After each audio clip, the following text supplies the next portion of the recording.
Kebakaran hutan dan lahan yang akhir-akhir ini terjadi di Provinsi Sumatera Selatan mengakibatkan polusi asap di Kota Palembang semakin tebal, bahkan hingga mengganggu aktivitas warga terutama pada saat pagi hari. Menurut Mursina, kabut asap di Kota Palembang yang semakin tebal saat ini tentu mengganggu aktivitas, terutama pada saat di luar ruangan. Bahkan kondisi tersebut membuat sesak nafas dan sakit tenggorokan. Diharapkan kabut asap di Kota Palembang dapat segera diatasi.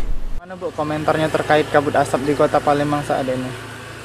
Pokoknya sangat mengganggu kami semua di sini, sesak napas, sakit tenggorokan, pokoknya mengganggu lah. Untuk ke depan Bu harapannya kayak mana? Terutama untuk kalau bisa diatasi supaya tidak kati asap lagi, cak mana caranya. Hal serupa juga disampaikan Medi, kabut asap saat ini sudah sangat mengganggu kesehatan dan aktivitas warga. Dirinya berharap pihak terkait segera mengatasi permasalahan kabut asap di Kota Palembang. Terkait kabut asap di Kota Palembang ini kan makin parah, cak mana tanggapan gitu Pak? Yo, tanggapan kami ya mengganggu lah dalam lingkungan di sekitar ini.